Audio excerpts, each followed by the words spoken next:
श्रीनगर में आंदोलन है तो लेफ्ट है और लेफ्ट है तो आंदोलन है। पलायन का मुद्दा भी यहाँ पर एक बड़ा मुद्दा है, हॉस्पिटल का मुद्दा एक बड़ा मुद्दा है और शिक्षा के हब के रूप में यहाँ पर ये श्रीनगर है, क्योंकि यहाँ पर सेंट्रल यूनिवर्सिटी है, यहाँ पर NIT है, यहाँ पर पॉलिटेक्निक है, तो इन तीनों के हब के रूप में है। लेकिन हम उस तरीके से उसमें आगे प्रोग्रेस नहीं कर पा रहे हैं जिस तरीके से हमको करनी चाहिए थी। जो भारतीय जनता पार्टी की सरकार 2017 से और अभी 2022 तक चल रही है, युवाओं से लेकर सभी वर्गों को अहमियत दी गई और बहुत अच्छा कार्य इस सरकार में हुआ। अगर युवाओं के लिए अच्छा काम हुआ होता तो देहरादून के अंदर हमारे युवा आज लाठी नहीं खा रहे होते, गैरसैंण के अंदर हमारे युवा लाठी नहीं खा रहे होते और तमाम जगहों पे जहाँ पर भी युवा अपनी रोजगार की बात करने जाता है वहाँ पे सरकार की लाठियाँ उसे खानी पड़ती हैं। आर्यन छात्र संगठन बदलाव चाहता है और बदलाव कौन करेगा? बीजेपी और कांग्रेस तो बदलाव करने से रही नहीं। तो इसलिए हम लोगों ने निर्णय लिया कि प्रदेश के भीतर भाजपा और कांग्रेस को अगर हटके कोई अगर प्रदेश के भीतर कोई शिक्षा की बात अगर कोई कर सकता है, स्वास्थ्य की बात अगर कोई कर सकता है, रोजगार की बात अगर कोई कर सकता है, आम जनमानस के मुद्दों की अगर कोई बात कर सकता है, तो आम आदमी पार्टी के तौर पर हम लोगों ने ये देखा। जब कोई व्यक्ति 2 करोड़ रुपए में टिकट लेकर आएगा, कैसे वो क्षेत्र का विकास करेगा? जब वो विधानसभा पहुंच भी जाएगा तो सबसे पहला उद्देश्य उसका उस 2 करोड़ को वसूल करने का होगा। उत्तराखंड की राजनीति से जो सबसे बड़ा इशू गायब है वो एनवायरनमेंट का है, क्योंकि इस पे बहुत ज़रूरी है कि बात की जाए, क्योंकि पिछले कुछ सालों में हम देख रहे हैं कि जिस तरीके से डिजास्टर आ रहे हैं और उस पर कोई बात ही नहीं हो रही है। पूरे चुनावी कैंपेन पे आप देख लीजिए, कहीं पे भी एनवायरनमेंट की बात नहीं है। कोदा झंगोरा खाएंगे और ये राज्य बनाएंगे। तो आज के दिन पर हम लोग देख रहे हैं कि कोदा झंगोरा माने वो दिल्ली के लिए एलीट फूड बन गया है, लेकिन जहाँ पहाड़ में उसकी खेती की स्थिति देख रहे हैं तो वहाँ बंदर और भालू हैं। अरे कांग्रेस ने तो भाई साहब देश आजाद कराया है। ये जितने भी करोड़ों नौकरियां लगी हैं सब कांग्रेस के कार्यकाल में लगी हैं। जितने भी इन्होंने तो प्राइवेट कर दिया सारा। हमने नवरत्न कंपनियां बनाई, सरकारी कंपनियां बनाई, उसमें करोड़ों लोग नौकरी लगी। और मैं बताना चाहूँगा कि अपने बड़े भाई जो अभी अपनी बात रख रहे थे 2015-16 तक वो भी भारतीय जनता पार्टी से जुड़े हुए थे। अच्छा, राज्य बनाने में मैं समझता हूँ कि इनका बहुत बड़ा योगदान रहा है उत्तराखंड क्रांति दल का। इन्होंने राज्य के आंदोलन में बढ़ चढ़कर भाग लिया, लेकिन उसके बाद इनके पास कोई थीम नहीं बची, कोई इनका विचारधारा इनकी नहीं बची, इसलिए कोई युवा इनसे जुड़ना नहीं चाहता है। बारामासा की चुनाव यात्रा आज श्रीनगर में है और ये श्रीनगर का बिरला परिसर है। ये वो कैंपस है जिससे कई उत्तराखंड के नेता यहाँ से निकले, जो यहाँ की स्टूडेंट पॉलिटिक्स में रहे। उनमें कई बड़े नाम जो आज प्रदेश के बड़े राजनेता हैं, उनमें हरक सिंह रावत हैं, त्रिवेंद्र सिंह रावत हैं, तीरथ सिंह रावत हैं, मनोज रावत हैं, और ये अगर रावत बहुत ज़्यादा हो गए तो हम और भी बताएं, इंद्रेश मैखुरी उनमें हैं। और इस कैंपस से कई सारे नेता निकले और इससे एफिलिएटेड कैंपसेस से कई सारे नेता निकले। ये एकमात्र उत्तराखंड की सेंट्रल यूनिवर्सिटी है और पहाड़ की सबसे बड़ी यूनिवर्सिटी है। आंदोलन यहाँ से कई सारे हुए हैं। उत्तराखंड आंदोलन में यहाँ के स्टूडेंट्स की बहुत सक्रिय भूमिका रही है और बहुत वाइब्रेंट कैंपस, जैसा कि आप फ्रेम में देख रहे होंगे, सारे युवा चेहरे हमारे साथ में हैं। लड़कियों का प्रतिनिधित्व थोड़ा कम है, इसलिए उन्हीं को पहला मौका दिया जाएगा। सबसे पहले अपना नाम बताइएगा और अपना इंट्रोडक्शन दीजिएगा हमारे ऑडियंस को। मैं शिवानी हूँ और मैं लेफ़्ट पॉलिटिक्स में, यहाँ आयशा है, मैं आयशा से रिलेट करती हूँ। शिवानी, सबसे पहले तो ये बताइए कि ये कैंपस जो है, यहाँ लेफ़्ट का हस्तक्षेप जो है लंबे समय से रहा है और बड़ा मजबूती से रहा है। जब सारे देश से लेफ़्ट धीरे धीरे वाइप आउट हो रहा है, यहाँ कैसे बचाया है आपने लेफ़्ट को? देखिए, पूरे देश में ये एक बात हर बार उठती है कि लेफ़्ट ख़त्म हो रहा है, लेकिन वो जहाँ आंदोलन होगा, जहाँ चीज़ें जनता का प्रत्यक्ष हस्तक्षेप होगा हर चीज़ों में, चाहे आप किसान आंदोलन देखें, छात्र आंदोलन देखें या दूसरे तीसरे तरीके के जो आंदोलन हैं, वहाँ आपको लेफ़्ट का जो हस्तक्षेप और उसकी जो बनावट है वो सारी चीज़ें दिखेंगी। तो आंदोलनों से ही किसी भी कैंपस में कोई छात्र राजनीति हो या लेफ़्ट का प्रतिनिधित्व हो, वो सब जगह दिखेगा। तो श्रीनगर में आंदोलन है तो लेफ़्ट है और लेफ़्ट है तो आंदोलन है। अच्छा, ये आंदोलनों से एक सवाल मेरे दिमाग में और आता है कि लेफ़्ट के बारे में ये ज़रूर कहा जाता है कि वो मुद्दे बहुत अच्छे उठाते हैं, बहुत मजबूती से उठाते हैं। तो हम युवाओं के तमाम मुद्दों पर बात करेंगे। तो पहला मौका आप ही को। हमारे साथ कांग्रेस के प्रतिनिधि हैं, हमारे साथ बीजेपी के युवा मोर्चा के प्रतिनिधि हैं, हमारे साथ लेफ़्ट पॉलिटिक्स के प्रतिनिधि हैं और हमारे साथ आम आदमी पार्टी के भी प्रतिनिधि हैं। हम सब लोगों से, सारे यूथ से आपको एक एक करके सबके ओपिनियंस आपके पास लाएंगे। सबसे पहले शिवानी, ये बताइएगा कि अपनी सरकार से आप लोगों की क्या क्या अपेक्षाएं हैं? पिछली सरकार में स्टूडेंट्स के कौन कौन से क्रूशियल इश्यूज़ रहे, उनको कितना केटर किया गया, और कौन से इश्यूज़ ऐसे रहे जिस पर आपको लगता है कि सरकारों की ओर से कम ध्यान दिया गया? देखिए, जैसे पूरे देश में जो इशू एक बड़ा मुद्दा बन करके अभी 2-3 दिन पहले भी हमने आंदोलन देखा बिहार, यूपी में, वैसे ही उत्तराखंड में भी बड़ा जो मुद्दा है, युवाओं का मुद्दा है, वो है रोज़गार को लेकर के। और उत्तराखंड का जो बड़ा इशू है स्वास्थ्य को लेकर के, वो हम युवाओं का भी वो सवाल है। शिक्षा की बहुत बर्बादी हम लोग देख रहे हैं, जहाँ दूसरे स्टेट में या दुनिया के दूसरे देशों में ये खबर आती है कि आज यहाँ एक नई यूनिवर्सिटी खुल गई, आज यहाँ स्कूल खुल गए। हमारे प्रदेश की स्थिति ऐसी है कि यहाँ हर दिन खबर ये आती है आज 10 स्कूल बंद हो गए, आज 20 स्कूल बंद हो गए।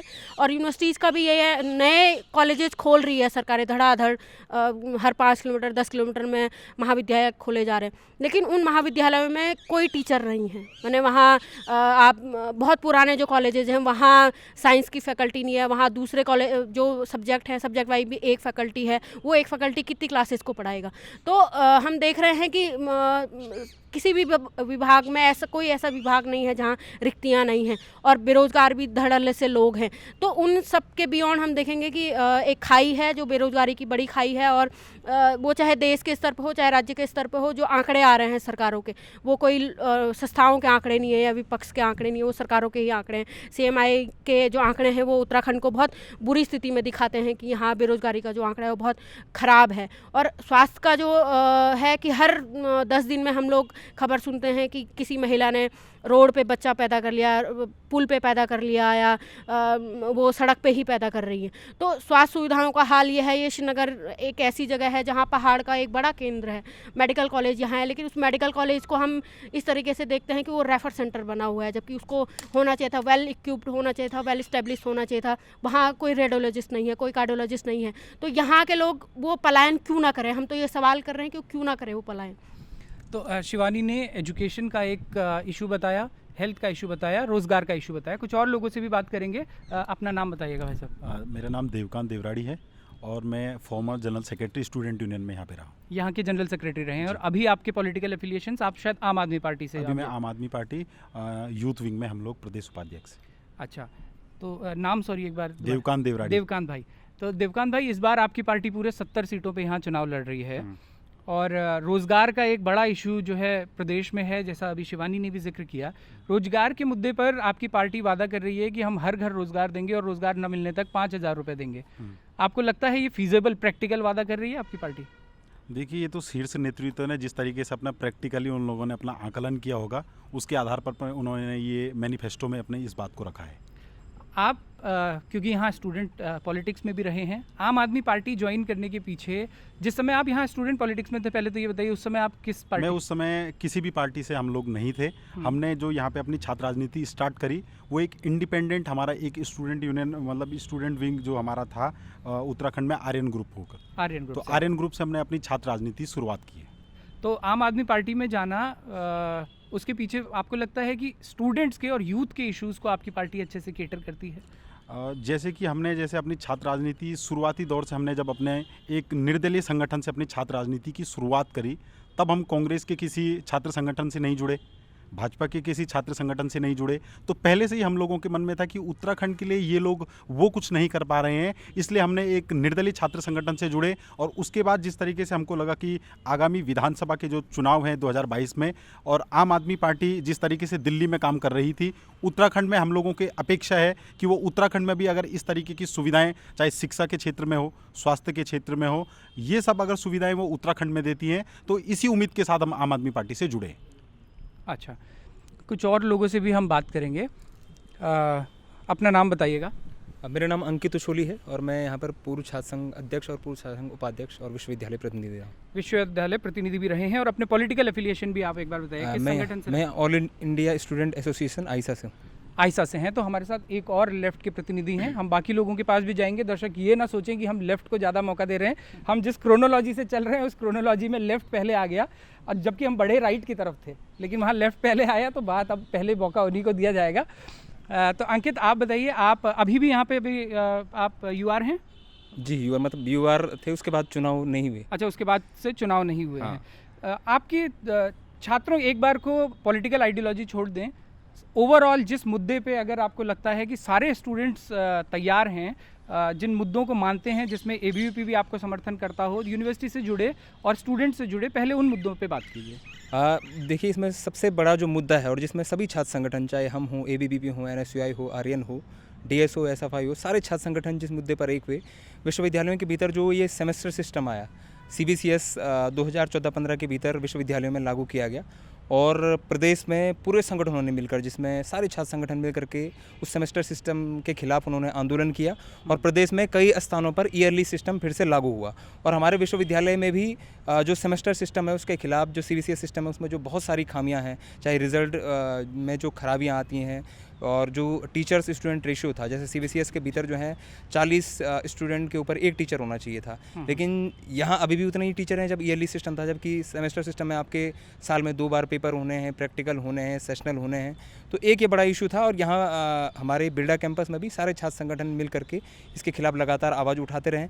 दूसरा जो मुद्दा है छात्र संघ चुनाव को लेकर के, छात्र संघ चुनाव को हमको लगता है कि विश्वविद्यालय में कई बार ये कोशिश करी, मतलब कि छात्र संघ चुनाव न हो, लेकिन इसके लिए भी सारे छात्र संगठन ने मिल करके यहाँ पर एक संयुक्त छात्र परिषद का निर्माण किया, जिसमें जो नेतृत्व उसका जो करेगा, जो उस साल में जो छात्र संघ के जो प्रतिनिधि थे उनके नेतृत्व में पूरे छात्र संगठनों ने मिल करके संयुक्त छात्र परिषद का निर्माण किया, जो विश्वविद्यालय की तमाम समस्याओं को एक मंच पर उठाने के लिए उन्होंने इसका निर्माण किया।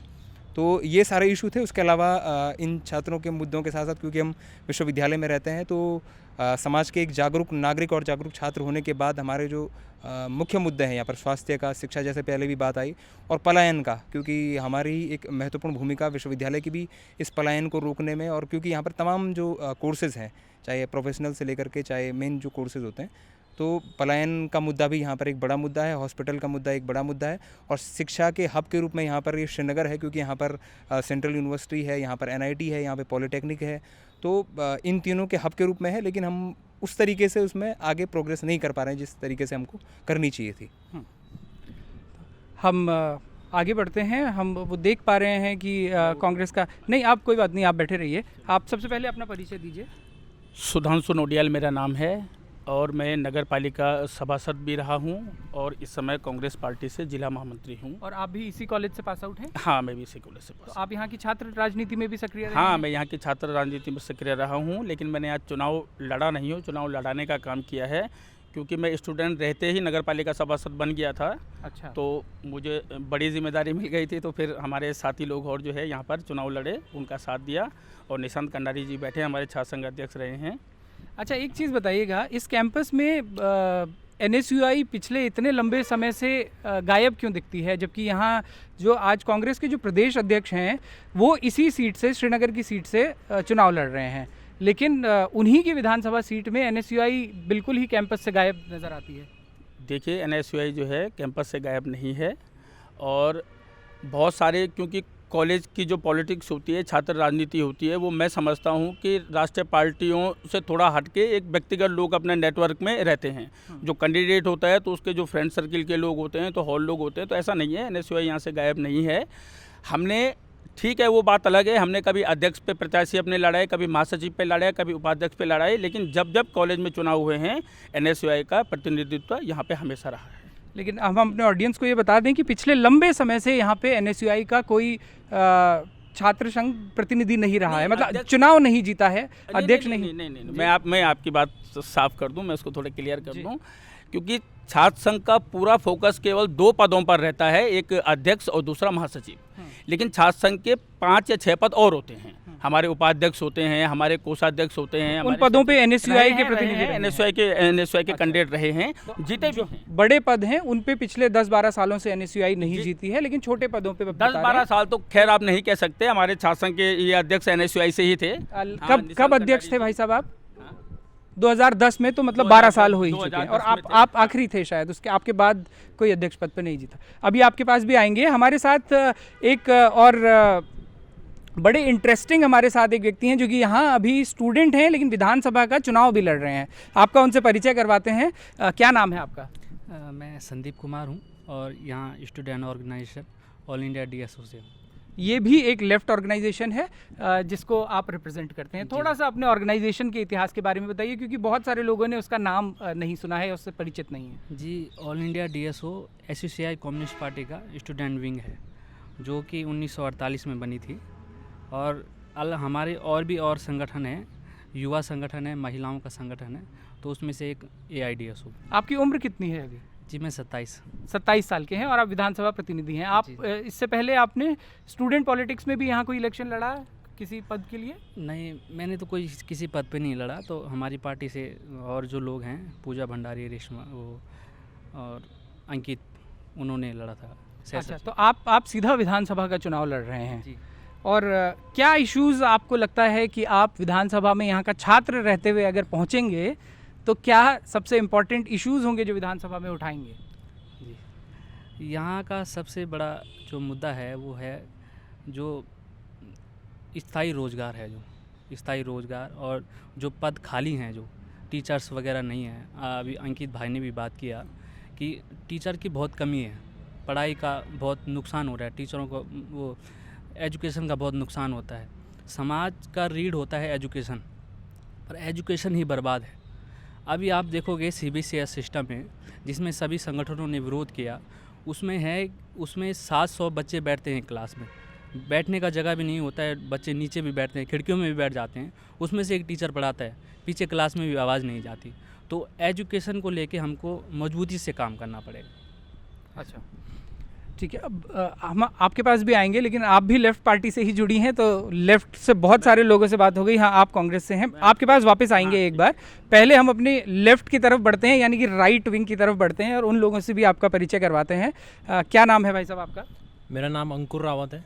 अंकुर, आप यहाँ छात्र संघ अध्यक्ष रहे हैं शायद? जी भाई साहब। और आप ABVP से अध्यक्ष रहे हैं? जी, मैं ABVP से अध्यक्ष। अभी भी आप ABVP में हैं या भारतीय जनता युवा मोर्चा? अब मैं युवा मोर्चा का पदाधिकारी हूँ। युवा मोर्चा के पदाधिकारी हैं। ये क्या इत्तेफाकन हुआ है कि आज हमने जितने लोगों को बुलाया उसमें लेफ़्ट ज़्यादा आ गया और राइट के बहुत कम लोग आए, या ये कैंपस को भी मतलब कैंपस की भी एक स्थिति दिखाता है कि कैंपस में भी लेफ़्ट ज़्यादा है और राइट कम है? नहीं, ऐसा नहीं है। कैंपस में सारे छात्र संगठन सक्रिय रूप से हैं, लेकिन आजकल आप जानते हैं कि विधानसभा के चुनाव हैं और सभी लोग अपने लेफ्ट वाले तो खाली हैं, राइट वालों को अपने प्रत्याशियों के साथ जाना पड़ता है। बाकी लोग सभी लोग कुछ अन्य गाँव में गए हैं, हमारे साथ के भी कुछ लोग हैं, वो दूरस्थ ग्रामीण क्षेत्रों में हैं, तो शायद इसलिए ना पहुँच पाए। अच्छा, तो जितनी यहाँ पे अभी बातें हुई, कैंपस के इश्यूज़ रहे, आप क्योंकि युवा मोर्चा में हैं, आपकी पार्टी सरकार में रही है, डबल इंजन की सरकार कहा गया उस सरकार को। आपको लगता है कि पिछली जो भाजपा गवर्नमेंट रही उसने युवाओं के मुद्दों पर ठीक से काम किया? जी, मुझे लगता है कि जो भारतीय जनता पार्टी की सरकार 2017 से और अभी 2022 तक चल रही है, युवाओं से लेकर सभी वर्गों को अहमियत दी गई और बहुत अच्छा कार्य इस सरकार में हुआ।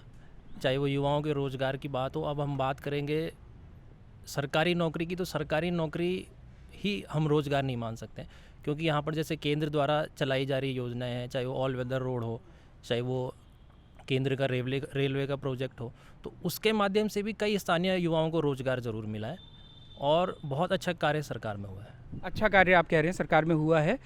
ये ABVP के प्रतिनिधि युवा मोर्चा के, माफ़ कीजिएगा, युवा मोर्चा से जुड़े हैं, वो बता रहे हैं कि उनकी सरकार में बहुत अच्छा काम हुआ है। उनका जवाब उन्हीं की काउंटर, जो उनकी पॉलिटिक्स को काउंटर करते हैं, उन्हीं से लेते हैं। आप अपना नाम बताइएगा।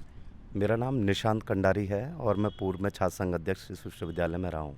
आप NSUI से यहाँ छात्र संघ अध्यक्ष रहे हैं? जी, मैं उस समय NSUI से छात्र संघ अध्यक्ष रहा। उसके बाद यहाँ पर हमारा अपना ग्रुप जो है जय हो छात्र संगठन ने लगातार फिर यहाँ पे चुनाव लड़ा और कम से कम 6 या 7 बार हम दोबारा अध्यक्ष यहाँ विश्वविद्यालय में बने।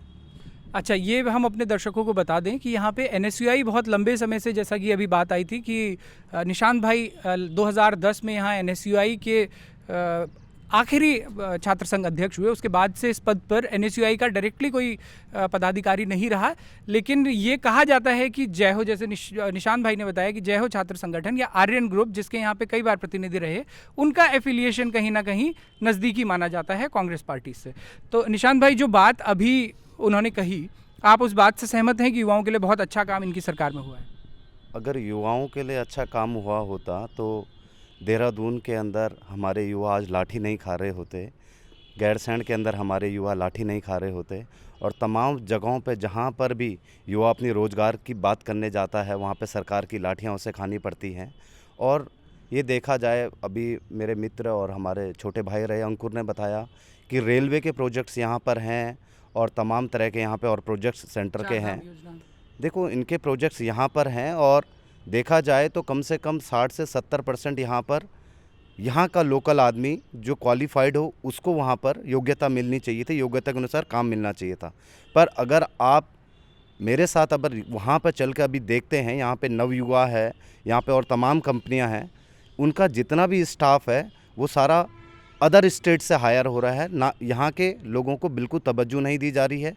वो पढ़ने में स्किल्ड हैं, हमारे बच्चे बीटेक किए हुए हैं, हमारे बच्चे अच्छे हर कोर्स से एफिलेटेड हैं, जो उन्होंने अपने कोर्स किए हुए हैं, सब लोग सक्षम हैं, पर यहाँ पर उनको वरीयता नहीं दी जा रही है और तमाम युवा बेरोजगार है। और इसी चीज़ को लेके बीच में मलेथा में एक गांव है, यहाँ पर उन्होंने कंपनी के खिलाफ मोर्चा खोला, अपने मौजूदा विधायक के खिलाफ मोर्चा खोला कि हमें रोज़गार दिया जाए। पर अगर रोज़गार की बात दी भी जाती है तो हमारे लोगों को ज़्यादा से ज़्यादा वहाँ पर गार्ड की नौकरी दे दी जाती है और जो हमारा नौजवान बीटेक किया हुआ है, जो क्वालिफाइड है, वो कहीं ना कहीं दिल्ली की ठोकरें खा रहा होता है। तो हमारे यहाँ पर प्रोजेक्ट्स आने के बाद भी हमारा युवा आज के तारीख पर परेशान है और सरकारें कहीं ना कहीं विफल हैं उन युवाओं को उनके मुकाम तक पहुँचाने के लिए। अंकुर, आप जवाब देना चाहेंगे जो इन्होंने कहा? नहीं, अब देखिए आंकड़े अगर चेक किए जाएं तो हो सकता है कि बड़े भाई की बात कुछ अलग निकले। मैं ये कहना चाहूँगा कि हम आजकल हमारे युवाओं को जो अपने जैसे बीटेक किए हुए हैं या एमबीए किए हुए हैं, तो हमारा ये रहता है कि यहाँ पर हो सकता है उनकी सैलरी कम मिलती हो, लेकिन अगर देखा जाए तो जब बाहर के बड़े बड़े शहरों में रहते हैं तो जो उनका खर्चा होता है, जो रहने का और आने जाने का, ये सारी चीज़ें मिला के, तो अगर हमारे युवा भी जागरूक हों तो यहीं पर अपने रोज़गार की तलाश कर सकते हैं, क्योंकि यहाँ पर अवसर बहुत ज़्यादा है और जो ऑल वेदर का जो काम है और रेलवे का भी काम है, बहुत लंबे प्रोजेक्ट्स हैं और बड़े प्रोजेक्ट्स हैं और युवाओं को भी यहाँ पर अपने रोज़गार के अवसर तलाशने चाहिए, क्योंकि यहाँ पर रोज़गार का एक बड़ा अवसर हमारे पास है। अच्छा अंकुर, ये चीज़ बताइएगा कि ये पिछली जो गवर्नमेंट रही बीजेपी की, उस गवर्नमेंट में 3 मुख्यमंत्री बदले, तो ये एक बड़ा आरोप इस बार कांग्रेस ने उसको मुद्दा भी बना लिया है कि बार बार ये मुख्यमंत्री बदलते हैं, इनकी स्टेबल गवर्नमेंट नहीं है स्टेट में, ये बात बार बार दोहराई जाती है। तो ये सवाल जब उठता है और आप युवाओं के बीच में होते हैं, तो क्या आपसे भी ये सवाल बार बार पूछा जाता है, कैसे हैंडल करते हैं इसको या कैसे डिफेंड करते हैं आप इसको? नहीं, हम अभी क्षेत्र भ्रमण पे भी जैसे जा रहे हैं, तो ऐसा तो कोई हमसे सवाल कोई अभी तक पूछा नहीं गया, लेकिन मैं यही कहना चाहूँगा कि भारतीय जनता पार्टी में इतना अनुशासन है कि 57 सीट होने के बावजूद भी हमारे जैसे पूर्व मुख्यमंत्री रहे त्रिवेंद्र रावत जी, तो उनको सर्वसहमति से हम लोगों ने मतलब एक नए चेहरे को जिम्मेदारी दी और नए चेहरे को जिम्मेदारी देने के बाद हमने उन्हें एक और जिम्मेदारी दी, लेकिन उसके बावजूद भी पार्टी में ना कोई अनुशासन बिगड़ा और ना किसी की कोई ऐसे कोई लड़ाई झगड़े की नौबत आई। और धामी जी बहुत अच्छा कार्य कर रहे हैं युवाओं के लिए और युवा मुख्यमंत्री हैं, तो ऐसे कोई मुझे नहीं लगता कि ऐसा कोई मुद्दा है। तो मतलब 3 मुख्यमंत्रियों का बदलना आपको नहीं लगता कि कोई बड़ी बात है? नहीं, 3 मुख्यमंत्री बदलने के बावजूद भी सरकार अच्छा काम कर रही है, तो मुझे तो नहीं लगता कि ये कोई सरकार अच्छा काम कर रही थी तो पहला ही वाला क्यों बदला? देखो, पार्टी में अलग अलग चेहरे होते हैं और भारतीय जनता पार्टी एक ऐसी पार्टी है जहाँ सबको मौका मिलता है। जैसे आप देखेंगे कि एक कांग्रेस पार्टी हमारे बीच में, वहाँ आप देखते हैं एक ही जो परिवार है जो उनके बीच से आता हो या उनका करीबी माना जाता हो, उसको मौका मिलता है। लेकिन भारतीय जनता पार्टी एक ऐसी सरकार है कि जो पुष्कर सिंह धामी जी एक सामान्य से विधायक थे और एक सैनिक परिवार से आने वाले विधायक थे, उनको लेकिन यही आरोप अंकुर भाई अब बीजेपी पे लगने लगा है कि जैसे कांग्रेस में ये माना जाता है कि उनके मुख्यमंत्रियों का चयन सीधे गांधी परिवार से होता है, 10 जनपद से होता है, वही आरोप अब यहाँ लगने लगा है कि प्रदेश में मुख्यमंत्रियों का चयन अब सीधे दिल्ली में अमित शाह और मोदी जी करते हैं। नहीं, देखिए, पार्टी का जो शीर्ष नेतृत्व होता है उसकी चयन में अहम भूमिका रहती है। तो फिर दोनों में डिफरेंस क्या रह गया कांग्रेस और बीजेपी में? नहीं, लेकिन आप ये देखिए, यहाँ पर एक सामान्य परिवार से आने वाला भी बन सकता है, लेकिन कांग्रेस में आप लोग देखेंगे कि अगर वो गांधी फैमिली का होगा या फिर गांधी फैमिली से रिलेट करता होगा, उसको ही मौका दिया जाता है। ठीक है, कुछ और लोगों से भी बात करते हैं। आपका क्या नाम है? राम प्रकाश जी, आप अपना पॉलिटिकल एफिलिएशन बताइएगा, किससे जुड़े हैं आप?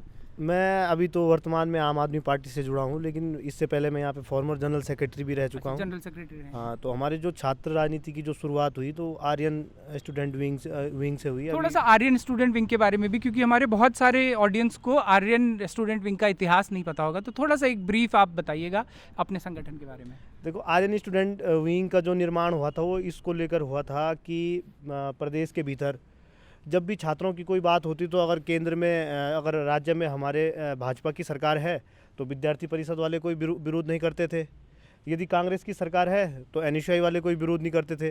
तो हमारे एक बहुत बुद्धिजीवी लोगों के एक समूह ने ये निर्णय लिया, पूरे प्रदेश भर के लोगों ने उसमें निर्णय लिया, और वो निर्णय लिया गया राजधानी के कॉलेज से, डीएवी से लिया गया, और उसके बाद यहाँ गढ़वाल की राजनीति का गढ़ माने जाने वाले श्रीनगर से उसको इम्प्लीमेंट किया गया। और उसके बाद छात्रों की जितनी भी तमाम समस्याएं थी उन सबको लेकर हम लोग अग्रसर होकर लड़े, चाहे जेल जाने की बारी आई, चाहे मुकदमों की बारी आई, चाहे लाठी डंडे जो भी खाने पड़े खाए। और उसके बाद आप परिणाम आज देख सकते हैं कि मैं समझता हूँ अधिक ज़्यादा से ज़्यादा छात्र नेता अगर किसी संगठन से निकले हैं तो वो आर्यन छात्र संगठन से निकले हैं। आर्यन छात्र संगठन, हम अपने ऑडियंस को बता दें कि आर्यन छात्र संगठन के बारे में ये कहा जाता है कि इस जो कि प्रदेश का लगभग सबसे बड़ा कैंपस है, अगर मैदानी इलाकों के कैंपसेस को छोड़ दिया जाए, पहाड़ी इलाकों के कैंपसेस की बात करें तो श्रीनगर सबसे बड़ा कैंपस है। और उस कैंपस की पॉलिटिक्स में ये कहा जाता है कि महासचिव पद पे तो लगभग एकाधिकार हो गया है, हर बार आर्यन ग्रुप का ही महासचिव नियुक्त होता है। लेकिन अब आप आर्यन ग्रुप से आम आदमी पार्टी में चले गए हैं, तो ये व्यक्तिगत तौर पे गए हैं या आर्यन ग्रुप का एफिलिएशन भी माना जा सकता है आम आदमी पार्टी के साथ? ये देखो भाई साहब, मैं इसको अगर आपको एक भाषा में बताऊं तो ये संगठन भी गया है। अच्छा, और तो आप ये कह रहे हैं कि आर्यन ग्रुप भी एक तरह से आम आदमी पार्टी को ग्रुप के समर्थन लेवल पे करेगा, समर्थन करेगा, ये बिल्कुल समर्थन करेगा। जिन जिन सीटों पे आर्यन छात्र संगठन का प्रभाव रहेगा उन सीटों पर आम आदमी पार्टी को हम डायरेक्ट समर्थन करेंगे। और हम लोगों का जब केजरीवाल जी से जो मीटिंग हमारी 45 मिनट की हुई थी दिल्ली में, तो उस मीटिंग में भी यही तय हुआ था कि आर्यन छात्र संगठन बदलाव चाहता है, और बदलाव कौन करेगा? बीजेपी और कांग्रेस तो बदलाव करने से रही नहीं। तो इसलिए हम लोगों ने निर्णय लिया कि प्रदेश के भीतर भाजपा और कांग्रेस को अगर हटके कोई, अगर प्रदेश के भीतर कोई शिक्षा की बात अगर कोई कर सकता है, स्वास्थ्य की बात अगर कोई कर सकता है, रोजगार की बात अगर कोई कर सकता है, आम जनमानस के मुद्दों की अगर कोई बात कर सकता है, तो आम आदमी पार्टी के तौर पर हम लोगों ने ये देखा। और आम आदमी पार्टी का आज अगर आप लोग मैनिफेस्टो भी देखें तो उसमें कहीं ना कहीं आप लोगों को लगेगा कि आम आदमी पार्टी के आने के बाद उत्तराखंड प्रदेश के भीतर सबसे पहले प्रदेश में अगर राजनीतिक चुनाव जब हो रहे हैं तो उनमें अगर सबसे पहले अगर मुद्दों की राजनीति हो रही है तो 2022 के इलेक्शन में हो रही है। इससे पहले 17 के इलेक्शन में मैंने देखा तो 17 के इलेक्शन में ठाकुरवाद, पंडितवाद, दलितवाद, बद्रीनाथ, केदारनाथ, धर्म, संस्कृति को जोड़कर चुनाव हुआ। लेकिन इस बार अगर मैं देखूं तो आम आदमी पार्टी के आने के बाद अगर यहाँ पर कोई घोषणा हो रही है तो बिजली को सही करने की बात हो रही है, शिक्षा को सही करने की बात हो रही है। आप देखिए कि हरीश रावत जी कितने बड़े नेता हैं, आप समझ सकते हैं। उत्तराखंड के एक छत्र राज उनका उत्तराखंड में आप मान सकते हैं। सर्वे के अनुसार भी आप लोग अगर देख सकते हैं तो 41% लोग उन्हें मुख्यमंत्री का चेहरा मानते हैं। लेकिन जब आम आदमी पार्टी उत्तराखंड में आई तो आज हरीश रावत जी भी 300 यूनिट बिजली फ्री देने की बात कर रहे हैं। तो आप ये समझ सकते हैं ये कहीं ना कहीं एक राजनीतिक परिवर्तन उत्तराखंड में होने वाला है 2022 के चुनाव में। और आम आदमी पार्टी के आने से उत्तराखंड की जो आम जनमानस है उसको कहीं ना कहीं लाभ मिलेगा। और आज आप लोग देख सकते हैं हर एक पार्टी के मैनिफेस्टो में मुद्दे हैं, रोजगार का मुद्दा है, शिक्षा का मुद्दा है, स्वास्थ्य का मुद्दा है, इसको लेकर बात हो रही है। अब आपने मैनिफेस्टो की बात की तो आपके जो सीएम फेस हैं प्रदेश के, कुछ दिन पहले हम चुनाव यात्रा में उत्तरकाशी थे तो हमने उनके साथ में भी एक इंटरव्यू किया। आपके मैनिफेस्टो की पहली लाइन में लिखा था कि हर घर को रोज़गार और रोज़गार न मिलने पर 5,000 रुपये प्रति माह हर परिवार को दिया जाएगा। हमने उनसे सवाल किया कि ये 5,000 रुपये प्रति माह अगर आपने स्पेकुलेट किया तो ये अमाउंट कितना बनता है। वो थोड़ा उनको उनके टिप्स पे नहीं था, उन्होंने अपनी टीम से बोला कि ये निकाला जाए ज़रा कि कितना बनता है। 400 करोड़ पर मंथ का अमाउंट बनता है। कहाँ से देंगे 400 करोड़ रुपए पर मंथ? देखिए, ये तो मैं आपको बताना चाहता हूँ कि जो पार्टी का शीर्ष नेतृत्व है ये सब चीज़ें वो तय करेगा। हम लोगों का काम है जनता के बीच में पार्टी का मैसेज देना। और जो आप लोग कह रहे हैं कि 400 करोड़ का जो जहाँ तक बात कर रहे हैं तो इस पे अभी पार्टी जो भी मैथमेटिक्स पार्टी का जो रहा होगा, जो भी कैलकुलेशन होगी, उसके बाद पार्टी इसको इम्प्लीमेंट करने की कोशिश कर रही होगी। अच्छा, हमारे साथ कुछ रिसर्च स्कॉलर्स भी हैं जो यहाँ से रिसर्च कर रहे हैं, पीएचडी के स्टूडेंट्स हैं, उनके पास जाएंगे। लेकिन एक सवाल मेरे मन में है और आपसे विशेष तौर से इसलिए है क्योंकि आपने कांग्रेस बीजेपी की पॉलिटिक्स छोड़ के एक तीसरे विकल्प की तरफ को चुना है। तो उत्तराखंड में हमेशा से जो यूकेडी जो यहाँ का सबसे पुराना दल रहा है, जो उत्तराखंड आंदोलन में शामिल रहा है, युवाओं के बीच में उत्तराखंड क्रांति दल को लेकर के कोई क्रेज़ क्यों नहीं देखा? आपने अगर तीसरा विकल्प ही चुनना था तो क्षेत्रीय दल क्यों नहीं वो विकल्प था? जी, आपका ये सवाल, मैं समझता हूँ कि ये सवाल आपने जो किया है, इस सवाल को बहुत जगह से बहुत सारे लोगों को करना चाहिए था और जनता को भी ये सवाल करना चाहिए था। लेकिन मैं समझता हूँ कि जब उत्तराखंड उत्तर प्रदेश से अलग हुआ तो उसके बाद जब उत्तराखंड में सबसे पहले विधानसभा चुनाव हुआ तो उत्तराखंड क्रांति दल को यहाँ की जनता ने 4 से 5 या 6-7 सीटें मुझे इसमें मैं कहना चाहता हूँ सीटें जनता ने दी।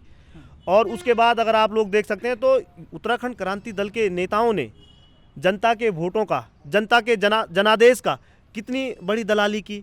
वो एक पार्टी के साथ जाकर वहाँ पे गठबंधन कर देते हैं। उन्होंने जनता ने जो उनको समर्थन दिया था, जनता ने जो उन्होंने जनादेश उनको जो दिया था, वो किसी राष्ट्रीय पार्टी के साथ उसको बेच आए। तो इसलिए उत्तराखंड की जनता समझती है कि उत्तराखंड क्रांति दल उत्तराखंड का क्षेत्रीय दल जरूर है, लेकिन मैं समझता हूँ कि अगर उत्तराखंड क्रांति दल को अगर आप वोट देते हैं तो डायरेक्ट कहीं ना कहीं आप लोग भाजपा को वोट करते हैं। क्योंकि उत्तराखंड क्रांति दल से आने वाले जो इनके पहले कैबिनेट मंत्री रह चुके हैं, दिवाकर भट्ट जी, जो प्रदेश अध्यक्ष भी रह चुके हैं यूकेडी के, तो उनको अगर वो 2012 में भाजपा से विधायक की तैयारी कर रहे थे, भाजपा से टिकट कटा तो यूकेडी में आ गए। यूकेडी में 2007 में लोगों ने उन्हें जिताया तो वो भाजपा में सम्मिलित हो गए। तो मैं लोगों से भी मेरी ये अपील है कि यूकेडी जो जनता के बीच में आज ये भ्रांतियाँ फैला रही है कि हम यहाँ के क्षेत्रीय दल हैं, ये कहीं भी यहाँ के क्षेत्रीय दल नहीं है। ये भारतीय जनता पार्टी की बी टीम है और अगर इनको आप लोग वोट डालेंगे तो ये सीधा भारतीय जनता पार्टी को वोट जाएगा। इसलिए यहाँ के युवाओं में कोई क्रेज उत्तराखंड क्रांति दल में नहीं है। उत्तराखंड क्रांति दल की कोई विचारधारा नहीं है। इनकी एक विचारधारा तब थी जब कई बुद्धिजीवी लोगों के साथ उत्तराखंड का आंदोलन चला, तो इनके एक राज्य बनाने में मैं समझता हूँ कि इनका बहुत बड़ा योगदान रहा है उत्तराखंड क्रांति दल का। इन्होंने राज्य के आंदोलन में बढ़ चढ़कर भाग लिया, लेकिन उसके बाद इनके पास कोई थीम नहीं बची, कोई इनका विचारधारा इनकी नहीं बची, इसलिए कोई युवा इनसे जुड़ना नहीं चाहता है। आप अपना नाम एक बार दोबारा। राम प्रकाश। तो राम प्रकाश भाई ने जो बात कही, अगर यूकेडी से जुड़े लोग, यूकेडी को सिंपैथाइज करने वाले लोग, जो उनके साथ एम्पैथी रखते हैं, वो लोग अगर इसको देखेंगे इस वीडियो को, तो उनको ये ध्यान देना चाहिए कि युवाओं के बीच यूकेडी की गलतियों, जो यूकेडी ने गलतियां जिन्हें क्या कहते हैं कि वो कभी बीजेपी में शामिल हुए, कभी कांग्रेस में शामिल हुए, तो शायद आगे के लिए उनको एक विचार जरूर मिले कि युवाओं के बीच में यूकेडी का आज अगर कोई चाम नहीं बचा है तो उसके पीछे के क्या कारण है। हमारे साथ एक पीएचडी स्कॉलर हैं, तो उनसे भी बात करेंगे। क्या नाम है आपका? मेरा नाम कमलेश जोशी है। कमलेश भाई कब से रिसर्च कर रहे हैं आप यहाँ पे? मैं 2017 एनरोल्ड हूँ यहाँ पे। 2017 एनरोल्ड हैं। अब आपका लगभग सबमिशन के पास? सबमिशन कर दिया है, मेरा वाइवा बचा है अभी। सिर्फ वाइवा बचा है। तो रिसर्च को लेकर के कैसा माहौल है श्रीनगर में, इस यूनिवर्सिटी में? रिसर्च को लेकर अगर माहौल की बात करें तो पिछले 2 साल से तो कोविड ने रिसर्च में बच्चों की जो समय है उसकी बर्बादी ही की है, क्योंकि लैब्स लगभग बंद रही हैं, क्योंकि साइंस वालों को सबसे ज़्यादा प्रॉब्लम हुई है और आर्ट्स में जो या ह्यूमैनिटीज़ में जो स्टूडेंट रहे हैं वो अपने फील्ड पे नहीं जा पाए हैं। तो इसी वजह से शायद यूजीसी बार एक्सटेंशन भी दे रहा है कि ताकि बच्चों को और समय मिल सके। लेकिन इसमें सबसे बड़ी प्रॉब्लम जो है वो फ़ंड को लेकर रहती है स्टूडेंट्स को, क्योंकि सिर्फ 8,000 रुपये जो विदाउट जीआरएफ उनको मिलता है, तो ये बहुत बड़ा अमाउंट नहीं है जिससे कि वो अपना महीने भर का खर्चा भी कर सकें और साथ में फील्ड की स्टडी कर सकें, और बहुत सारे खर्चे स्टूडेंट के होते हैं। इसलिए मुझे लगता है कि पिछले बहुत लंबे समय से जो फेलोशिप नहीं बढ़ी है इसको बढ़ाया जाना चाहिए, क्योंकि जीआरएफ का जो अमाउंट है वो बड़ा है, लेकिन नॉन नेट फेलोशिप नहीं बढ़ी है। और अभी तो सुनने में ये भी आ रहा है कि अब नॉन नेट फेलोशिप को ख़त्म ही किया जा रहा है, क्योंकि आगे से जो सिर्फ नेट क्वालिफाइड होंगे उन्हीं को एडमिशन दिया जाएगा। तो इसमें तो उन बच्चों को ज़्यादा नुकसान होगा जो नेट क्वालिफाइड नहीं होंगे। अभी ये होता है यूनिवर्सिटी के अंदर कि यूनिवर्सिटी अपना एग्ज़ाम कंडक्ट कराती है, उसके बेसिस पे बहुत से बच्चे, जैसे कि मैं खुद उसी एग्ज़ाम के बेसिस पे आया था, उसके बाद मेरा नेट क्वालिफाई हुआ। तो अगर ये एग्ज़ाम कंडक्ट नहीं होता, सिर्फ नेट के बेसिस पे अगर आप ले रहे हैं तो फिर समस्या आएगी, स्पेशली जो लोकल के लोग हैं उनको तो समस्या आएगी। और क्योंकि ये प्रदेश की एकमात्र सेंट्रल यूनिवर्सिटी है, तो क्या एक सेंट्रल यूनिवर्सिटी के लिहाज से एक रिसर्च के लिए आने वाले छात्र को यहाँ पर जितनी सुविधाएं, जिस तरह की सुविधाएं मिलनी चाहिए, जिस तरह के रिसोर्सेज मिलने चाहिए, वो यूनिवर्सिटी उन सारी चीज़ों को फुलफ़िल करती है? एक्चुअल में रिसोर्सेज यूनिवर्सिटी के पास बहुत ज़्यादा हैं, लेकिन उनका यूटिलाइजेशन नहीं हो रहा है। रिसोर्सेज की बर्बादी बहुत ज़्यादा हो रही है। जैसे कि कई बार हम लैब्स में देखते हैं कि साइंस की लैब्स में मशीनें पड़ी हुई हैं, लेकिन वो उनको अनपैक ही नहीं किया जा रहा। वो कई टाइम तक पड़ी ख़राब हो जाती हैं। तो उनका यूटिलाइजेशन होना चाहिए, बच्चों तक उनकी पहुंच हो, लैब में बच्चों की पहुंच हो, जिससे कि वो और थोड़ा प्रैक्टिकल नॉलेज गेन करें। बट प्रॉब्लम यह है कि यहाँ पे थ्योरेटिकल नॉलेज पे ज़्यादा फोकस किया जा रहा है और प्रैक्टिकल नॉलेज को थोड़ा कम तवज्जो दी जा रही है। मेरे हिसाब से प्रैक्टिकल नॉलेज पे और थोड़ा फोकस करने की ज़रूरत है। हमारे साथ एक सबसे यंग स्टूडेंट हैं जो कि अभी अंडर ग्रेजुएशन की स्टूडेंट हैं। अब हम उनसे भी एक बार बात करेंगे। क्या नाम है आपका? मेरा नाम नीलम बर्थवाल है और मैं बीए सेकंड ईयर की स्टूडेंट हूँ। बीए सेकंड ईयर की स्टूडेंट है और आप किसी पद पे भी हैं? एसएफआई से जुड़ी हुई हूँ। अभी मैं एसएफआई की यहाँ पर कैंपस सेक्रेटरी हूँ। तो एक और लेफ्ट के हमारे साथ में एक और स्टूडेंट हैं। लेफ्ट पॉलिटिक्स क्यों अट्रैक्ट करती है? क्योंकि जो लेफ़्ट जो ग्रुप है वो एक प्रोग्रेसिव स्टूडेंट्स का ग्रुप है। उनकी जो डिमांड्स हैं वो एजुकेशन सेंट्रिक हैं, वो एम्प्लॉयमेंट सेंट्रिक है। और आप यहाँ पे देख सकते हैं कि तमाम हमारे पोस्टर्स यहाँ पे लगे हुए हैं, तो उनमें जो थॉट्स लिखे हुए हैं वो प्रोग्रेसिव थॉट्स हैं, वो हमारे लीडर्स के थॉट्स हैं। तो इस वजह से लेफ़्ट जो पॉलिटिक्स है वो मुझे अट्रैक्ट करती है। ये दावा तो आम आदमी पार्टी भी करती है और कांग्रेस भी करती है कि हम प्रोग्रेसिव पॉलिटिक्स कर रहे हैं, तो फिर लेफ्ट ही क्यों? लेकिन अगर हम उनका काम देखें, काम, क्योंकि हम बेसिकली स्टूडेंट्स हैं, तो सबसे पहले अगर कोई हमसे कुछ डिमांड अपनी रखने को कहेगा तो वो ऑब्वियसली वो एजुकेशन होगी। तो अगर हम एजुकेशन के पर्सपेक्टिव में देखें तो जीडीपी का 6% जो कि खर्चा शिक्षा पर होना चाहिए, लेकिन 60-70 सालों से ये सिर्फ एक डिमांड ही रही है। अगर हम ग्राउंड लेवल पर देखें तो कोई भी सरकार ऐसी नहीं है, जो मनमोहन सिंह की सरकार थी शायद उस टाइम पर भी मिनिमम 2.5 या 3% तक वो खर्चा था, लेकिन आज वो 1% भी पूरा नहीं है। तो इसके बेस पे हम कह सकते हैं कि अगर लेफ़्ट को भी मौका मिलता है तो उनके काम हम देख सकते हैं। अच्छा, हम लोग रैप करेंगे इस पूरे कन्वर्सेशन को, लेकिन उससे रैप करने से पहले एक बार सब लोगों को एक बार ये दोबारा मौका देंगे कि चुनाव आने वाले हैं और आने वाली सरकारों से स्टूडेंट्स की, यूथ्स की क्या डिमांड्स हैं, और सबको अब इस बार इधर से शुरू करेंगे ताकि बीजेपी को, राइट विंग को थोड़ा पहले मौका मिले। ये आरोप कोई हम पे ना लगाए कि यहाँ पे हमने लेफ्ट को ज़्यादा मौका दिया। हमारे पास प्रतिनिधि राइट के बहुत कम थे, वो उसका कारण उन्होंने बताया कि ज़्यादातर जो युवा मोर्चा से जुड़े लोग हैं या एबीवीपी से जुड़े लोग हैं, सभी सीटों पे चुनाव चल रहे हैं और भाजपा और कांग्रेस की ही मुख्य लड़ाई पूरे प्रदेश भर में है, तो इसलिए भी उनका रिप्रेजेंटेशन थोड़ा कम है यहाँ पर। तो उन्हीं से एक बार लास्ट में सब लोगों से एक बार बात करेंगे कि आने वाली जो सरकार है, जो चुनाव हैं, जो सरकार अब चुन कर आएगी, उस सरकार से अगर स्टूडेंट्स के 3-4 मुद्दे, जो प्रोमिनेंट मुद्दे हैं, जो आप चाहते हैं कि युवाओं के केटर किए जाएं, वो मुद्दे क्या होंगे और किस सरकार से आपको ज़्यादा अपेक्षाएं हैं। आप वैसे किस सरकार से अपेक्षाओं वाले सवाल पे तो हमें वही जवाब मिलेंगे जिस पार्टी से वो एसोसिएटेड है, लेकिन मुद्दों के सवाल पे आप ज़रूर बताइएगा। देखिए, हम लोग तो जहाँ तक हम समझते हैं और जितने युवाओं से हम लोग कनेक्ट हैं और जितने युवा हमसे कनेक्ट हैं, तो बेसिकली मैं समझूँ तो उत्तराखंड प्रदेश के भीतर युवाओं को अगर चाहिए तो रोज़गार सबसे बड़ा मुद्दा है। और रोज़गार को लेकर हम बात करते हैं तब जब युवा 18 साल के बाद 19वें साल में विश्वविद्यालय में प्रवेश कर देता है।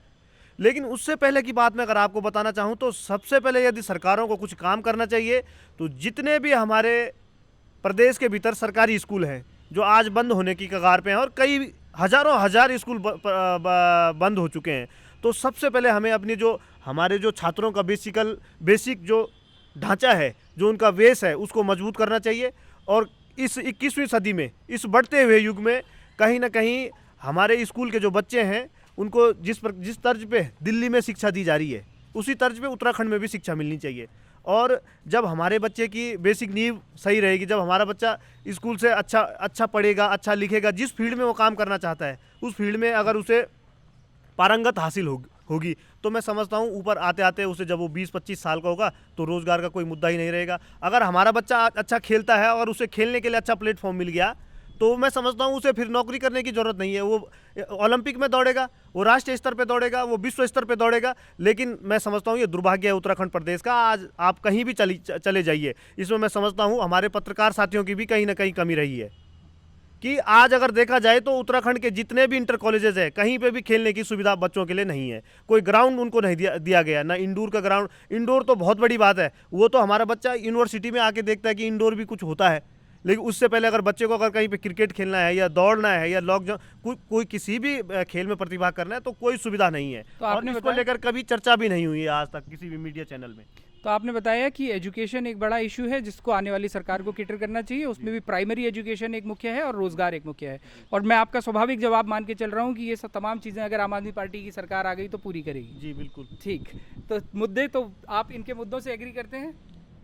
जी देखिए, अब हम छात्र प्राइमरी एजुकेशन, रोजगार और हायर एजुकेशन या फिर इंटर कॉलेजेस में अच्छी एक्स्ट्रा करिकुलर एक्टिविटीज, ये सारे मेरे भाई ने जितने भी मुद्दे उठाए हैं सारे स्वाभाविक ऐसे मुद्दे हैं कि चाहे कोई भी प्रतिनिधि हो इन चीज़ों को ज़रूर उठाएगा, क्योंकि आज की डेट में अगर हम भी चाहेंगे तो हम भी चाहेंगे कि शिक्षा की व्यवस्था दुरुस्त हो, स्वास्थ्य की व्यवस्था दुरुस्त हो, जैसे जो खेल प्रतियोगिताओं में जो छात्र रहते हैं उनके लिए अच्छी सुविधाएं दी जाएं, और मैं बोलता हूँ कि जो अभी वर्तमान में सरकार है वो इन सारे मुद्दों पे बहुत अच्छा काम कर रही मुद्दे है। वही हैं। अब मैं आपका स्वाभाविक जवाब मान लूं कि भाजपा की सरकार ही इन मुद्दों को सबसे अच्छे से एड्रेस कर जी, भारतीय जनता पार्टी की सरकार।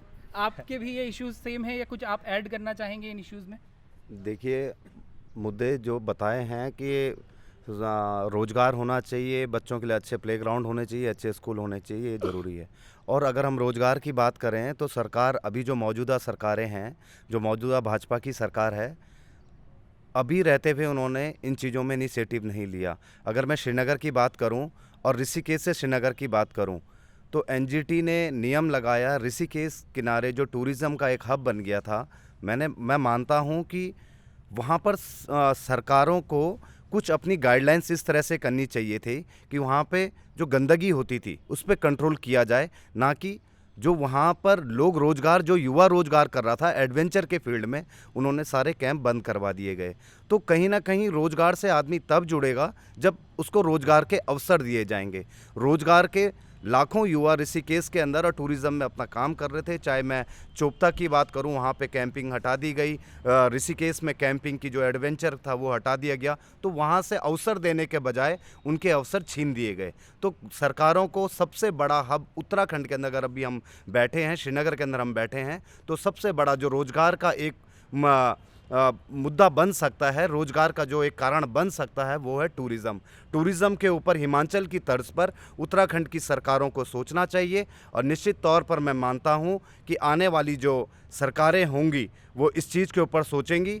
और आज जो प्रदेश की स्थिति है, टूरिज़्म ही एक ऐसा विकल्प है उत्तराखंड के अंदर जो यहाँ के नौजवानों को एक अच्छी प्लेटफॉर्म दे सकता है। तो आप कांग्रेस की यूथ विंग से जुड़े हैं, तो मैं आपका भी स्वाभाविक जवाब मान लूं कि ये समस्याएं कांग्रेस ही बेहतर सुलझाएगी। देखिए, मैं ये स्पष्ट तौर पे नहीं कह सकता हूँ कि कांग्रेस या भाजपा पूरी तरह से इन चीज़ों को सुलझा देगी, पर मैं ये उम्मीद ज़रूर कर सकता हूँ कि जिस तरह से कांग्रेस के अंदर नए लोग जुड़ रहे हैं, जिस तरह से हमारे माननीय अध्यक्ष गणेश गोदियाल जी के नेतृत्व में पूरी यूथ उनके साथ जुड़ रही है, जो उनका विज़न है उसको देखते भी हम भी प्रभावित हैं। और कई बार हमारी उनसे इस चीज़ पे बात भी हुई है। और निश्चित तौर पर जो मैंने टूरिज़्म की बात आपसे कही है, इस चीज़ को लेके माननीय गणेश गोदियाल जी बहुत चिंतित हैं। और आने वाले समय में अगर वो जीत के आते हैं, सरकार आती है, तो इस चीज़ के ऊपर निश्चित तौर पर काम होगा।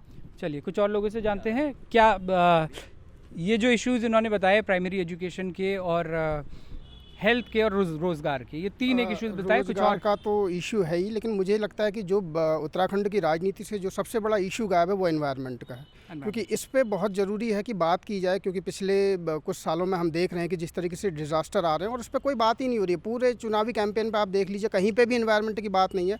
चाहे हमने रैनी में देखा हो, चाहे हमने नैनीताल में भी फ्लड देखा हो, उसके बाद हमने अपना चल्थी में जो पूरा आया है, चंपावत में, वो हमने पूरा देखा है। लेकिन उसके बावजूद उस पर कोई, उस डिस्कोर्स पे कोई बात नहीं हो रही है।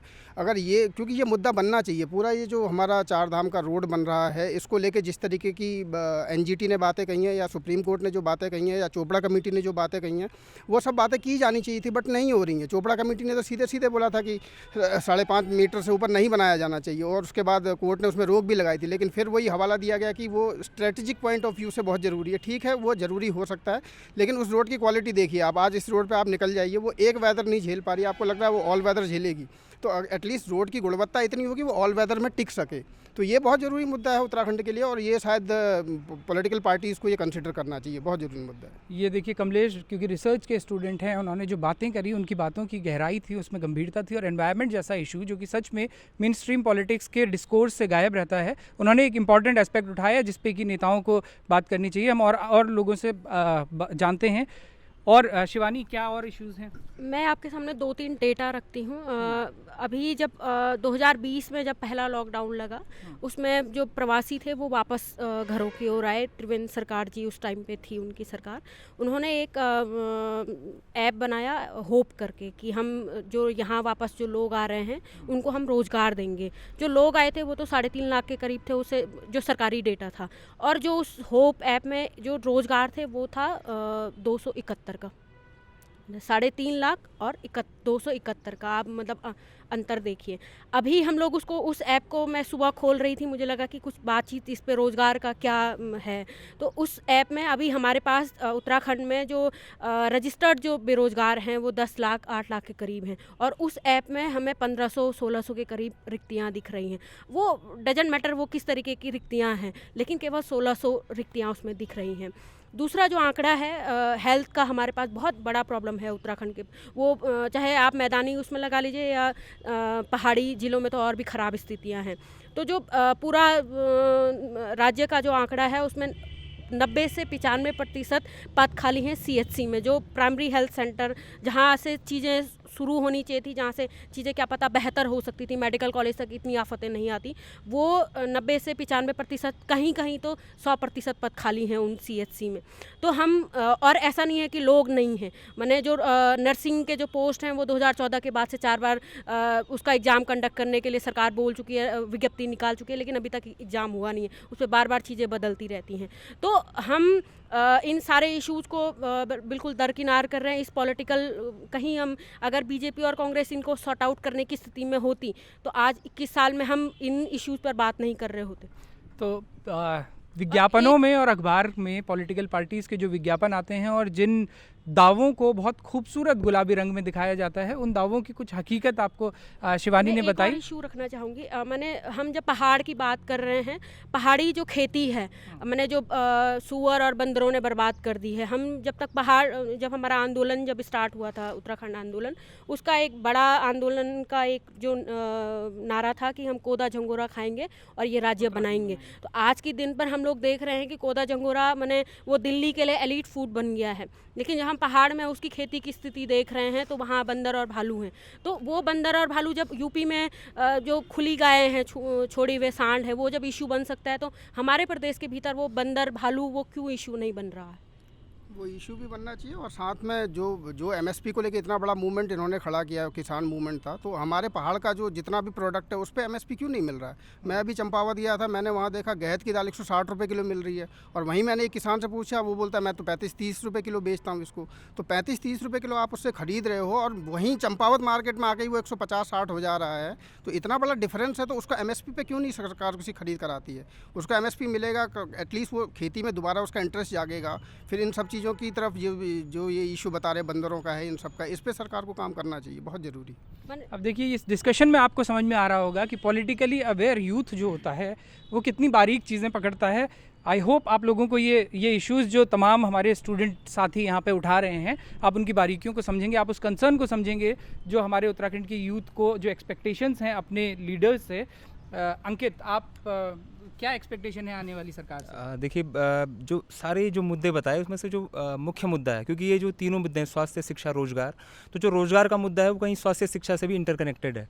मतलब अगर हम कह रहे हैं कि भाई लगातार प्राइमरी स्कूलों पर ताले लग रहे हैं, तो जितने स्कूलों पर ताले लग रहे हैं उतनी टीचर्स की पोस्ट भी कम हो रही है, सरकारी नौकरी के अवसर कम हो रहे हैं। सरकार पहला काम तो ये करे कि जितनी भी पोस्टें खाली हैं अगर उनको भी भर दे तो बेरोजगारी काफ़ी हद तक कम हो जाएगी, नंबर एक बात। दूसरी बात, सरकार अभी कह रही है कि हम लोग जैसे लगातार पलायन आयोग का भी डाटा है, मतलब पहले तो सरकार को ये लगता होगा कि भाई लोग बेवजह का ये आंदोलन खड़ा कर रहे हैं, बेवजह के मुद्दे उठा रहे हैं, लेकिन सरकार ने पलायन आयोग गठित किया और उसी आयोग की रिपोर्ट में जो है अलग अलग रेशियो आए कि भाई इतने लोग जो है बेरोजगारी के कारण घर छोड़ रहे हैं, स्वास्थ्य, शिक्षा, इसके लिए घर छोड़ रहे हैं। तो इन सब पर काम करना चाहिए। उसके अलावा जो मैं एक बात जो मैं कहना चाह रहा हूँ कि हमारे आप देख रहे होंगे कि अभी लॉकडाउन हुआ और लॉकडाउन के बाद जब एकदम से जब लॉकडाउन खुला तो कितनी भारी संख्या में हमारे यहाँ तुंगनाथ, चोपता में, नैनीताल में एक पर्यटकों की बाढ़ आ गई।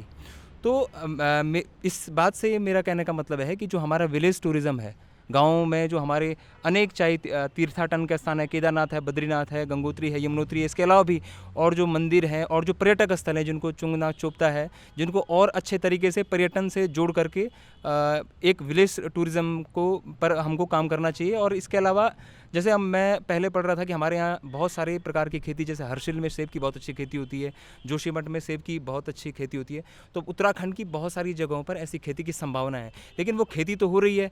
MSP की जो बात आई, एक तो उसको रेट नहीं मिल रहा, दूसरा हम पहले पढ़ा करते थे कि भाई सेब तो उत्तराखंड में बन रहा है लेकिन सेब जिस पेटी में पैक हो रहा है वो पेटी हिमाचल से बन करके आ रही है।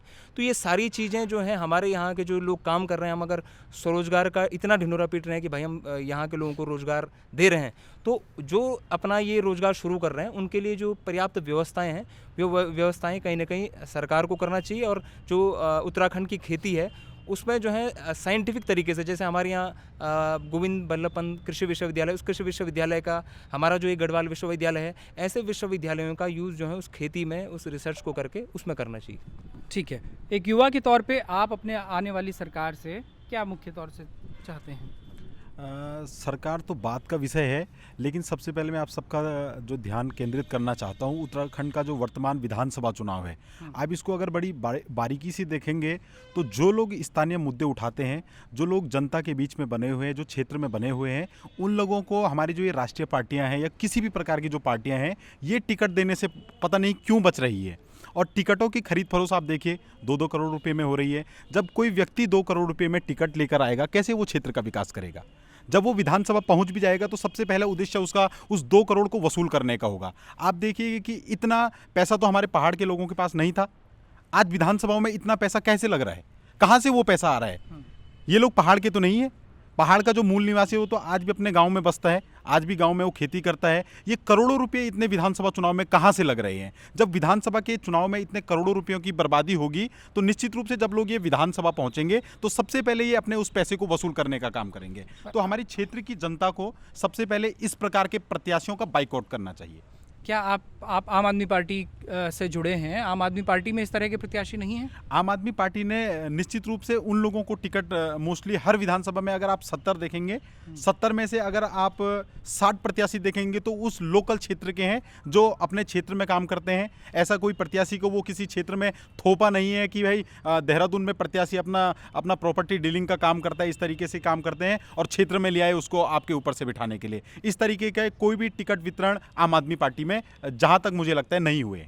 ठीक है, बस लास्ट में हमारे साथ कांग्रेस के एक प्रतिनिधि रह गए हैं, उनसे बात करेंगे। आपने मुझे समय भी अब आपको लास्ट में आपको पूरा समय दे देते हैं। आप बताइए, आप सबसे पहले तो ये बताइए, शिकायत समय कम देने की जो थी तो अब आप उस शिकायत को दूर कर लीजिए। देखिए, ऐसा है कि उत्तराखंड विधानसभा चुनाव में इस बार कांग्रेस अपने एक स्पष्ट विजन के साथ उतर रही है। पहली बार नहीं, अच्छा, पहली बार नहीं, मतलब स्पष्ट विजन क्या पहली बार? नहीं, इस बार कांग्रेस अपने स्पष्ट विजन के साथ उतर रही है। और वो स्पष्ट विजन क्या है? देखिए, हर चुनाव में हमारी प्रायोरिटी अलग अलग होती है। अच्छा, उत्तराखंड के चुनाव में हमारे प्रदेश अध्यक्ष जी ने भी कहा है, एक बेरोजगारी समाप्त करनी है युवाओं की, और दूसरा महंगाई जो है जिसने बजट बिगाड़ा है हमारे किचन का, हमारे घरों का, उस महंगाई को कम करना है। यहाँ पर अभी आप एक प्रश्न कर रहे थे कि भारतीय जनता पार्टी ने 5 साल के कार्यकाल में 3 मुख्यमंत्री बदले हैं। मैं आपकी जानकारी और दुरुस्त कर दूं, 12 साल का कार्यकाल भारतीय जनता पार्टी का उत्तराखंड में रहा है। 12 साल में इन्होंने 7 मुख्यमंत्री बदले हैं। और आप तो पत्रकारिता के क्षेत्र से हैं, जब भी इतना बड़ा बदलाव होता है, इतने वरिष्ठ जो पद है उसका बदलाव होता है, तो ये एक दिन में नहीं बदला जाता। इसकी प्रक्रिया 6-7 महीने पहले से चलती है और फिर जो बन जाता है तो विरोधी गुटों को मनाने में 6-7 महीने का और टाइम लग जाता है। 3 बार आपकी सरकार ने भी बदले? नहीं, मैं आपको बताता हूँ। ND तिवारी जी 2002 से 2007 तक जो है, बस वो एकमात्र ही रहे। सुनिए, मेरी बात तो सुनिए, मुख्यमंत्री रहे। उसके बाद 2012 में विजय बहुगुणा जी हमारे उत्तराखंड के जो है कांग्रेस के मुख्यमंत्री रहे। हमने हिमालय पुत्र हेमंती नंदन बहुगुणा जी को सच्ची श्रद्धांजलि देते हुए, मेरी पूरी बात होने दीजिए। अच्छा, ठीक है। हमने कहा कि जैसा तेज उनके पिताजी पे था, जैसा वो विकास पुरुष के तौर पे, हिमालय पुत्र के तौर पे उन्होंने यहाँ पे काम किया, हमको लगा कि वो उसी ऊर्जा के साथ उत्तराखंड में अपनी सेवाएं दे पाएंगे।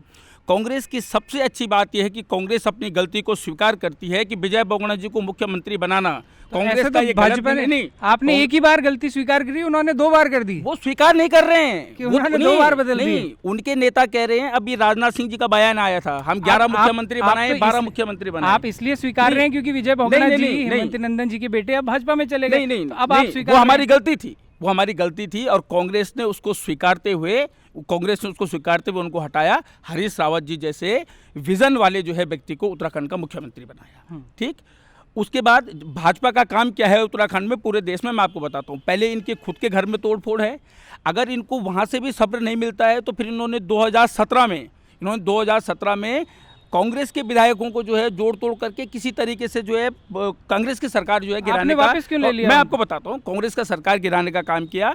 माननीय हरक सिंह रावत जी ने 100 बार ऑन कैमरा इस बात को कहा है कि मुझसे जीवन की सबसे बड़ी भूल हुई है, मैं भारतीय जनता पार्टी में किया। ये बयान आपने भी उनका सुना होगा। इस बयान से और 5 सुनिए, दिन, अच्छा सुनिए, तो इस हम्म, बयान से 5 दिन पहले तक वो भाजपा की जमकर तारीफ, अभी भी उनके फेसबुक पे वो वीडियो होगा जिसमें वो कांग्रेस को जितनी बार उन्होंने माफी नहीं मांगी उससे ज्यादा बार कोसा है 5 दिन पहले ही।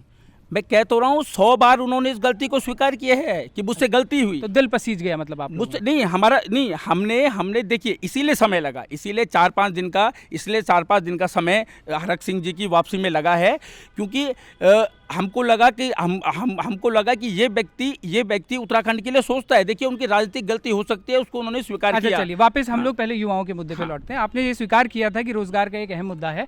आखिरी सवाल आपसे बस ये होगा कि जितना समय भाजपा की सरकार रही उतना ही समय आपकी भी सरकार रही है, क्या आपके समय पे रोजगार का मुद्दा भाजपा से बेहतर केटर हुआ था? देखिए मैं आपको एक चीज़ बताता हूँ, मैंने अभी उसका मैं जोड़ के बता रहा हूँ आपको। 12 साल में 7 मुख्यमंत्री दिए हैं।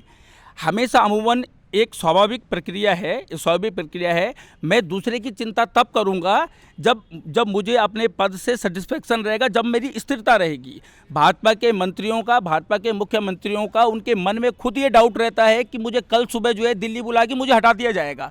तो जो व्यक्ति खुद स्थिर नहीं है वो व्यक्ति जो है दूसरे की क्या योजना बनाएगा। इन्होंने एग्ज़ाम कराए उत्तराखंड में, उत्तराखंड की ये प्रक्रिया हो गई है, पहले तो एग्ज़ाम हो रहे हैं, उसके बाद रिजल्ट नहीं आ रहा। अगर रिजल्ट आ रहा है, ये अपने आदमी को हाई कोर्ट भेज के उस पर स्टे लगाते रहे। आप अपने कार्यकाल पे बात सुनिए, कांग्रेस समय पे एग्जाम कराएगी, कांग्रेस समय पे रिजल्ट नहीं कराए हैं, जो आने वाली सरकार आएगी हमने कराए हैं। अच्छा, अरे कांग्रेस ने तो भाई साहब देश आजाद कराया है। ये जितने भी करोड़ों नौकरियां लगी हैं सब कांग्रेस के कार्यकाल में लगी हैं। इन्होंने तो प्राइवेट कर दिया सारा। हमने नवरत्न कंपनियां बनाई, सरकारी कंपनियां बनाई, उसमें करोड़ों लोग नौकरी लगे। मैं ये कह रहा हूं जो आने वाली हमारी सरकार है, हम आगे भी, हमने पहले भी कराए हैं, आगे भी समय पे एग्ज़ाम कराएंगे, समय पे रिजल्ट निकाल लेंगे, समय पे नियुक्तियां देंगे। और ऐसा परपंच बिल्कुल, अभी आप देखिए उदाहरण है, राठ महाविद्यालय में गोदियाल जी ने राठ क्षेत्र में उस समय महाविद्यालय बनाया जब वहाँ पे जो है शिक्षा का कोई संस्थान नहीं था। ठीक है, हजारों युवा वहाँ से जो है पढ़ के आज अच्छे जो है पदों पे है। धन सिंह रावत जी ने क्या किया, वहाँ पे बेचारे 12, 14, 16 लोग वहाँ पे रोजगार पे लगे हुए थे, नौकरी पे लगे हुए थे।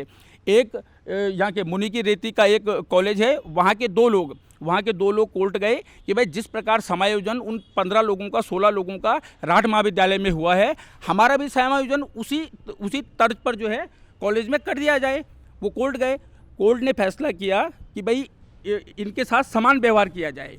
तो भाजपा की सरकार ने समान व्यवहार क्या किया, उन 2 को नौकरी नहीं लगाया, इन 16 को हटा दिया। तो ये अब आपकी शिकायत मुझे लगता है दूर हो गई होगी कि आपको समय नहीं दिया, भरपूर आपको समय दे दिया। और ये शिकायत कहीं अब भाजपा की तरफ से ना आ जाए कि लास्ट में कांग्रेस को बहुत ज़्यादा समय दे दिया, तो इसलिए आखिरी मौका हम उनको देंगे और वहाँ रैप अप करेंगे। जितनी चीज़ें इन्होंने बोली हैं, जितने आरोप इन्होंने लगाए हैं, आप इनके आरोपों का जवाब देना चाहेंगे? नहीं, देखो, भारतीय जनता पार्टी की सरकार युवाओं को मुद्दों को लेकर भी बहुत अच्छे से जागरूक है और भर्तियां भी समय समय पर निकाली जा रही है। और इस बार माननीय मुख्यमंत्री जी ने जो भर्ती प्रतियोगिताएं जो उनकी शुल्क हो जाता उसको भी इस बार माफ़ किया है। और मैं बताना चाहूँगा कि अपने बड़े भाई जो अभी अपनी बात रख रहे थे 2015-16 तक वो भी भारतीय जनता पार्टी से जुड़े हुए थे। अच्छा, तो शायद उनके यहाँ पर जो राजनीतिक अपेक्षाएं रही होंगी वो पूरी ना हो पाई हो। अच्छा, या फिर जो भी उन्हें लगा होगा, लेकिन वो जब वो मुख्यमंत्री बदलने की बातचीत हो रही है उस टाइम वो भारतीय जनता पार्टी में थे। अच्छा जी। तो ये आपने तमाम यहाँ के जो स्टूडेंट्स हैं उनके सारे आपने ओपिनियन सुने और लास्ट में ये टिपिकल पॉलिटिकल चैट भी बन गई थी। तो हम उम्मीद करते हैं कि आपको ये डिस्कशन पसंद आया होगा। युवाओं के बीच में क्या तमाम मुद्दे हैं वो आपको पसंद आए होंगे। आपने जाना कि तमाम सारे के सारे इश्यूज़ क्या थे। पीछे से अभी भी समय मांग रहे हैं, उनकी शिकायत अभी तक भी दूर नहीं हुई है। तो ये सिर्फ हाँ या ना में बताइए, आप बीजेपी से जुड़े हुए थे या नहीं थे? ये जुड़े थे बाकी? अच्छा, ये सभासद बना निर्दलीय, मैं 2014 में सभासद बना निर्दलीय, मैं 2010 में जिला योजना अब ये टिपिकल कांग्रेस बीजेपी की लड़ाई है। ये पूरे प्रदेश का आप एक तरह से इसका बिंब देख सकते हैं। आरोप प्रत्यारोप बिल्कुल ऐसे ही आपको तमाम और स्पोक्स पर्सन के बीच भी मिलेंगे जैसे आपको यहाँ मिले, और आई होप कुछ बहुत गंभीर मुद्दे भी इस पूरे डिस्कशन से निकले। बारामासा की ये चुनावी यात्रा जारी है, जुड़े रहिए बारामासा। कभी कभी झूठ बोलते थे तो उनको लगा कि मैं भाजपा कर रहा हूँ।